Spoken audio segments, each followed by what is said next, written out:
वो वक्त था जब कश्मीर में लोग सरकार शब्द से नफरत करने लग गए थे और मुट्ठी भर कश्मीरी आतंकवादियों ने उस वक्त के होम मिनिस्टर की बेटी रबिया सैयद को अगवा करके सरकार को घुटने टेकने पर मजबूर कर दिया था।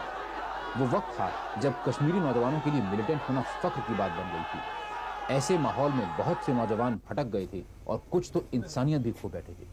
उनमें से एक था बिट्टा कराटे, जो भारत को तोड़ने के इरादे से ही पाकिस्तान ऑक्यूपाइड कश्मीर गया था। वो आखिर टेररिस्ट क्यों बना? लोकल एडमिनिस्ट्रेशन ने हमें बहुत सताया जी, लोकल एडमिनिस्ट्रेशन ने हमें बहुत सताया, इसलिए तंग आकर मैं उसमें गया। तो आप हिंदुस्तान के दुश्मन बन गए? जी यानी लोकल एडमिनिस्ट्रेशन ने आपको आपकी देखभाल ठीक तरह नहीं की, तो आप हिंदुस्तान के दुश्मन बन गए और आपने मासूम लोगों की जानें लेनी शुरू कर दी। मासूम लोगों की कहाँ जाने शुरू कर ली, कहाँ उनकी जाने ले ली हमने। मुझे ऊपर से हुक्म मिलता था। कौन देता था हुक्म? इशफाक मजीद वानी।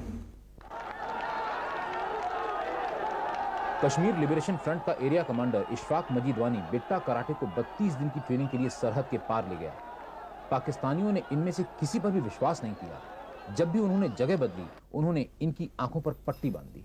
तो जो लोग आप पर इतना यकीन भी नहीं करते कि जहां ट्रेनिंग दे रहे हैं वहां आपको आंख पर पट्टी बांध के ले जा रहे हैं, हर एक को ले जा रहे हैं, हर एक को ले जा रहे हैं। हाँ, उन लोगों के लिए आप जान तक अपनी जान की बाजी लगाने को तैयार थे? नहीं, हमारे जहन में उसको क्या था कि हम कश्मीर को अलग करेंगे, लिबरेट करेंगे। वही हमें मतलब इधर से सिखाते थे।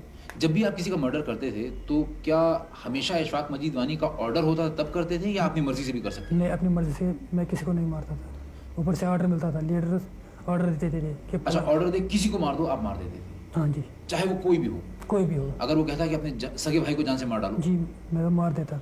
अगर वो कहता अपनी माँ को जान से मार डालो? मैं तो मार देता। तो ये तो गुलामी से भी बदतर हालत हो गई आपकी। नहीं, गुलामी कहाँ। मैंने कहा ना, पहले हम जब ज्वाइन करता है कोई लड़का, ज्वाइन होने से पहले वो हाल उठवाते हैं, ये काम है, अगर नहीं है तो आप जा सकते हैं। कश्मीर लिबरेशन फ्रंट के लिए काम करते करते बिट्टा कराटे के दिमाग में देशद्रोह की भावना इतनी ज्यादा भर गई थी कि निर्दोष लोगों को जान से मारने में उसे जरा भी झिझक नहीं थी। नहीं, मासूम नहीं है, मतलब वो बेगुनाहों को नहीं मारते उसको, मतलब नहीं, लेकिन आपको तो नहीं मालूम कि वो आदमी मासूम है कि गुनाहगार है? नहीं जी।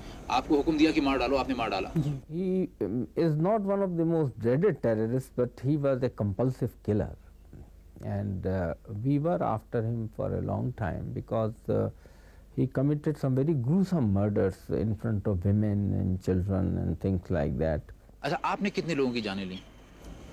मुझे याद नहीं कितने लोग हैं। यानी आपने इतने सारे लोग मार डाले कि आपको ये भी नहीं याद कि आपने कितने लोग मार डाले? 10-12 हमारे होंगे। 10-12 की 20? अब 20 ही लगा दीजिए, 20 ही हमारे। सारे के सारे कश्मीरी पंडित थे कि कोई मुसलमान भी थे उसमें? मुस्लिम थे उसमें। कितने मुस्लिम, कितने कश्मीरी पंडित थे? ज्यादा कश्मीरी पंडित थे? जी। क्यों, ऐसा क्यों? ऊपर से ऑर्डर मिलता था, मैंने कहा। अच्छा, पहला जिस आदमी को पहले आपने जान से मारा वो कौन था?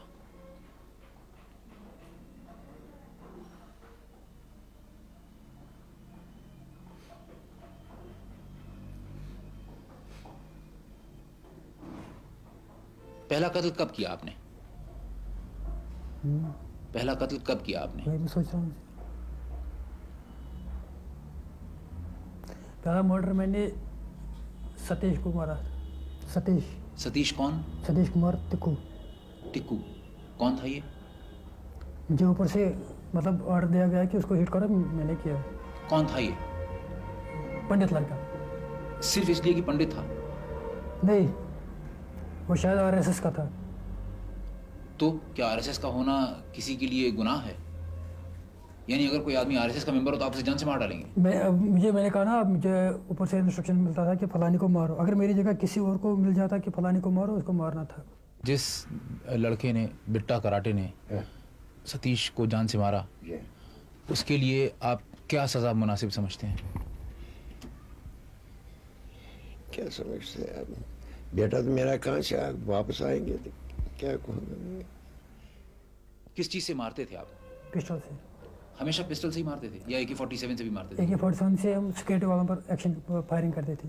अच्छा, और जब किसी एक आदमी को मारना होता था तो पिस्टल से? पिस्टल से। तो अकेले जाते थे कि 2-3 आदमी साथ होते थे? मैक्सिमम मैं अकेला जाता था। तो नकाब पहनी होती थी आपने? नकाब के बगैर। यानी लोग आपको देखते थे कि आप हैं जो जान से मार रहे हैं किसी को? जी। लोग पहचानते थे आपको? तो लोगों ने आपको पुलिस के हवाले नहीं किया? नहीं। इसका मतलब लोग उस वक्त लोग साथ देते थे।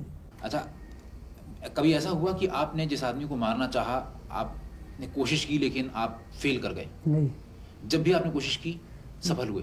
जी, सफल हुए। मैं जिधर निशाना चाहता था लगा उधर बराबर पहुंच जाता। तो इसमें क्या खासियत थी आपकी, मतलब क्या बात थी कि आप हमेशा सफल हो जाते थे? मतलब मसल पावर पे होते हैं, मसल पावर। हाँ। पिस्टल सबसे टफ फायर होता है पिस्टल फायर, और पिस्टल फायर में मसल पावर अच्छी होनी चाहिए। और आप नजदीक जाके एकदम फायर करते होंगे? नजीक में एक डिस्टेंस बहुत रखता था मैं, कितना डिस्टेंस?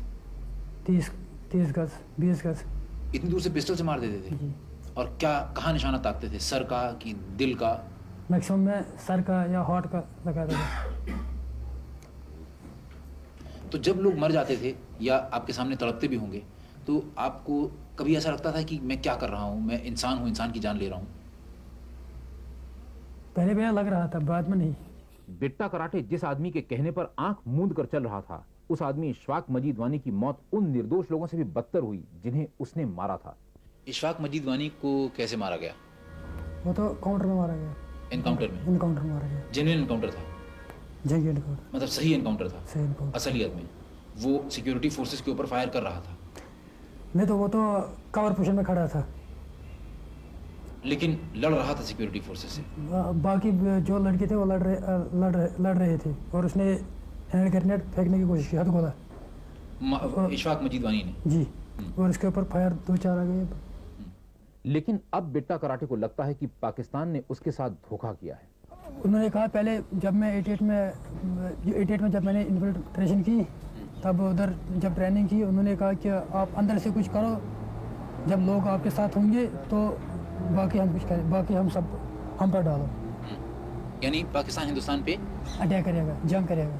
तो फिर ऐसा तो हुआ नहीं? ऐसा तो नहीं हुआ। तो आपको कैसा महसूस हुआ? अब तो दुख हो रहा है बहुत, मतलब आपको ऐसा लगा कि आपके साथ धोखा हुआ? बहुत धोखा हुआ है। आपको लगता है कि जो रास्ता आप अख्तियार कर रहे हैं, मिलिटेंट्स अख्तियार कर रहे हैं, गोली चलाने का, बम ब्लास्ट करने का, मासूम लोगों की जानें लेने का, इससे जो आपका मकसद है कि हिंदुस्तान को तोड़ दें, कश्मीर को अलग कर दें हिंदुस्तान से, ये पूरा हो पाएगा? मेरे ख्याल में मुश्किल है कि नामुमकिन है? मुश्किल है, मुश्किल भी है और नामुमकिन भी है। तो फिर क्यों आप लोग ये रास्ता अख्तियार कर रहे हैं अगर आपका मकसद पूरा नहीं होने जा रहा है? अब मैं मेरे भाइयों को ये चाहिए कि वो गवर्नमेंट से बातचीत करें। जो मिलिटेंट है उनको ये चाहिए कि अब गवर्नमेंट से बातचीत करें, क्योंकि उधर डकैती हो रही है, रैप्स हो रहे हैं। क्या हो जाए? रैप्स हो रहे हैं उधर। रेप्स हो रहे हैं? जी, किसके? वो तो लड़कियों के रेप्स हो रहे थे। कौन कर रहा है? पता नहीं कौन कर रहा है, मतलब हो रहे हैं ना, बहुत जुल्म हो रहा है उधर, डकैती हो रही है, गन पॉइंट पर पैसे ले रहे हैं मिलिटेंट्स? मिलिटेंट सब। और लड़कियों का रेप भी करते हैं मिलिटेंट्स? अब रैप भी कर रहे हैं।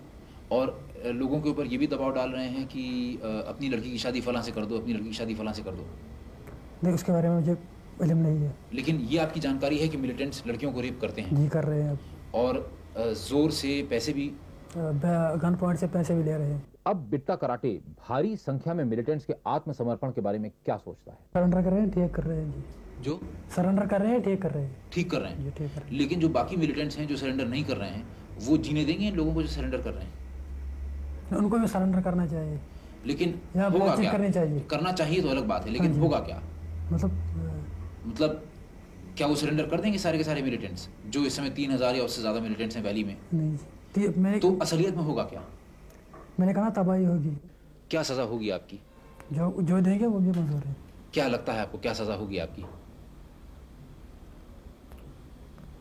हो सकता है उम्र कैद हो जाए, हो सकता है फांसी भी हो सकती है। ज़्यादा क्या संभावना है, पॉसिबिलिटी क्या है?